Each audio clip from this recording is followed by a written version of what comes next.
ಇದ್ದಾಳೆ. ಬೆಳೆಯುವ ಚಿಕ್ಕ ಮಗಳಿಗೆ ತಾಯಂದಿರು ಉಣಬಡಿಸುವ ಮುಂಜಾಗ್ರತೆಗಳು.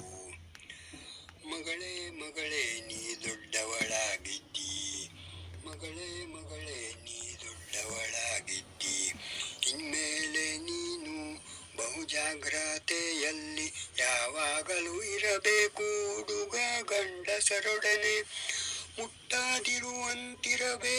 ದೂರ ದೂರ ಆಟವಾಡ ಹೋದರೆ ಸಂಜೆ 7ರ ಒಳಗೆ ಮನೆಯೊಳಗೆ ನೀನು ಇರಬೇಕು. ಮನೆಗೆ ಕಾಲಿಡಬೇಕು ಅದರ ಮೊದಲು. ಫೋನಲ್ಲಿ ನಿನ್ನ ಫೋಟೋ ವಿಡಿಯೋಗಳನ್ನು ಎಂದೆಂದಿಗೂ ಕಳುಹಿಸಬಾರದು, ಆಯ್ತೇ? ಜಾಗ್ರತೆಗೆ ಲಿಮಿಟ್ ಇಲ್ಲ, ಎಷ್ಟೆಂದರೂ ನೀ ಚಿಕ್ಕವಳು, ಮಗು ತಾನೆ. ವಿಶ್ವವನ್ನು ತಿಳಿಯಲೇಬೇಕುಂಟು ಇನ್ನೂ ಎಷ್ಟೋ ಎಷ್ಟೋ ಎಷ್ಟು ತಿಳಿಯುತ್ತೀನಿ ಮುಂದೆ ಮುಂದೆ ಹೀಗೆ. ಮಗಳೇ ಮಗಳೇ ನೀ ದೊಡ್ಡವಳಾಗಿದ್ದಿ, ನೆರೆಮನೆಯ ಹಿರಿಯರಾದರೂ ನೀನು ಜಾಗ್ರತೆಯಲ್ಲವರೊಡನೆ ವ್ಯವಹರಿಸಬೇಕು ಕಂದ.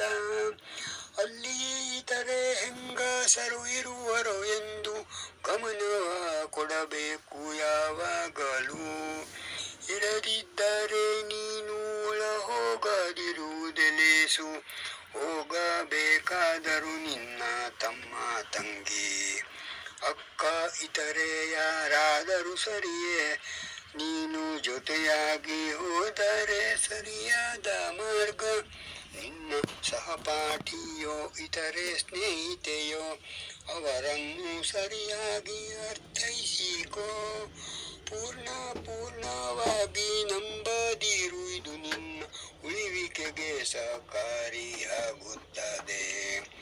ನಂಬಿದಂತೆ ನಾಟಕ ಆಡುವ ಅರಿವ ಕಲಿತುಕೋ ಒಳ್ಳೆ ರೀತಿಯಲ್ಲಿ. ಇವಾಗಿನ ಕಾಲ ಕೆಟ್ಟು ಹೋಗುತ್ತಲಿದೆ, ಒಬ್ಬರನ್ನೊಬ್ಬರು ಅನುಮಾನದಲ್ಲಿ ನೋಡುವುದರಿಂದ ನಾವು ಕೂಡ ಅದಕ್ಕೆ ಹೊಂದಿ ನಾಟ್ಯವನ್ನಾಡುವ ಕಲೆಯ ಕಲಿಯಬೇಕು. ಪರವೂರುಗಳಿಗೆ ಪ್ರವಾಸ ಇದ್ದರೆ ನೀ ಒಬ್ಬಳೇ ಹುಡುಗಿ ಆದರೆ ಬೇಡ ಟ್ರಿಪ್ಪು. ನಿನ್ನ ಮೇಡಮ್ಮಿನೊಡನೆ ಮಾತಾಡುತ್ತಾ ಇರು ನೀನು, ನಿನ್ನ ಕಷ್ಟಗಳರಿವು ತಿಳಿಯಲವರಿಗೆ. ಉದ್ಯಾನಗಳಲ್ಲಿ ತಿರುಗುವ ಸಮಯದಿ ಕಣ್ಣು ಯಾವಾಗಲೂ ಇರಲಿ ಹಿಂದೆ. ಗೋಮುಖ ವ್ಯಾಘ್ರರು ಇರಬಹುದು ಸುತ್ತಲೂ, ಇದಕ್ಕೆಂದೇ ಕೇರ್ಫುಲ್ ಆಗಿರಬೇಕು ನೀ. ಮಗಳೇ ನೀ ದೊಡ್ಡವಳಾಗಿದ್ದೀಯ, ನಿನ್ನ ವಸ್ತ್ರಗಳನ್ನು ನೀನೇ ಒಗೆಯಲು ಬೇಕು, ಇತರರಿಗೆ ಕೊಡಬೇಡ ಯಾವಾಗಲೂ.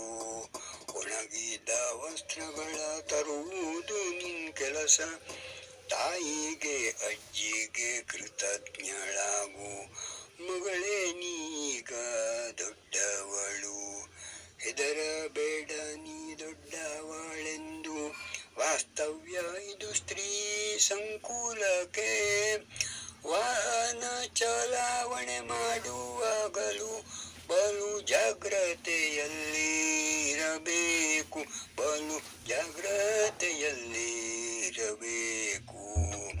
ಮಗಳೇ ಮಗಳೇ ನೀ ದೊಡ್ಡವಳಾಗಿದ್ದಿ, ಇನ್ಮೇಲೆ ನೀನು ಬಹು ಜಾಗ್ರತೆಯಲ್ಲಿ ಯಾವಾಗಲೂ ಇರಬೇಕು, ಯಾವಾಗಲೂ ಇರಬೇಕು. ಮಗಳೇ ಮಗಳೇ ನೀ ದೊಡ್ಡವಳಾಗಿದ್ದಿ.